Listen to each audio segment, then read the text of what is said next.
नमस्कार, आप सभी का स्वागत है एनडीटीवी इंडिया पर। मैं हूं समरजीत सिंह।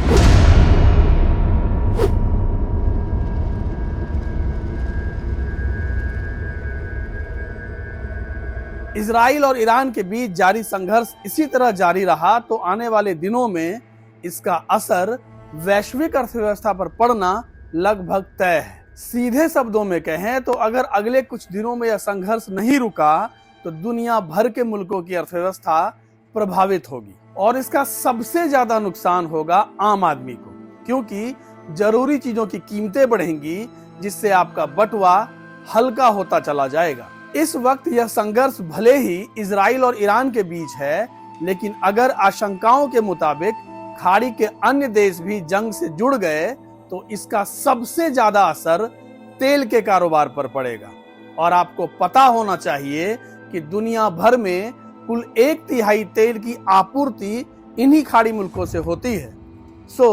खाड़ी मुल्कों में अस्थिरता आने का सीधा मतलब होगा दुनिया भर के तेल बाजारों पर अस्थिरता का आना। और यह बिल्कुल सामान्य सी बात है कि तेल के बिना किसी भी मुल्क की अर्थव्यवस्था पहले से तय रफ्तार से आगे नहीं बढ़ सकती है। यानी अगर तेल की कीमतें बढ़ी तो यातायात के खर्च से लेकर उत्पादों की लागत तक सभी में इजाफा होगा और आखिरकार तैयार उत्पाद की कीमत बढ़ जाएगी।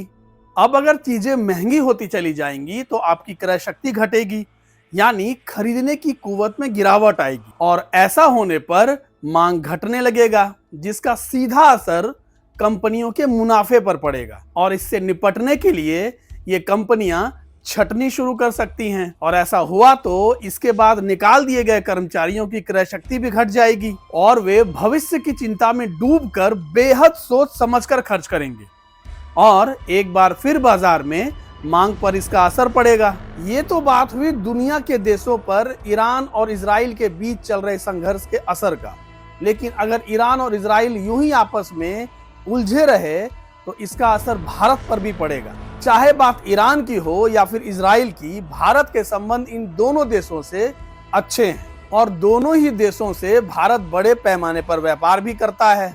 ऐसे में अगर आयात निर्यात प्रभावित हुआ तो इससे भारत में महंगाई बढ़ने की आशंका है। कच्चे तेल की आपूर्ति का आ सकता है संकट। आपको बता दें कि भारत दुनिया में कच्चे तेल का तीसरा सबसे बड़ा उपभोक्ता है और कच्चे तेल की अपनी जरूरत के लिए 85% तक आयात भी करता है। भारत अपनी जरूरत के कच्चे तेल का एक हिस्सा ईरान से भी आयात करता है। हालांकि पहले के मुकाबले ईरान से कच्चा तेल मंगाने की मात्रा में गिरावट जरूर आई है। ईरान से इन चीजों का आयात करता है भारत ईरान से कच्चे तेल का ही आयात नहीं करता। इसके अलावा भारत जिन चीजों का आयात करता है उनमें खास तौर पर शामिल हैं सूखे मेवे, केमिकल और कांच के बर्तन। वहीं अगर बात भारत से ईरान को निर्यात किए जाने वाली चीजों की करें तो इसमें बासमती चावल प्रमुख है। बासमती चावल के अलावा भारत ईरान को चाय, कॉफी, चीनी का भी प्रमुखता से निर्यात करता है। भारत ने ईरान को पिछले साल 15,300 करोड़ रुपए का निर्यात किया था। वहीं ईरान से भारत ने पेट्रोलियम,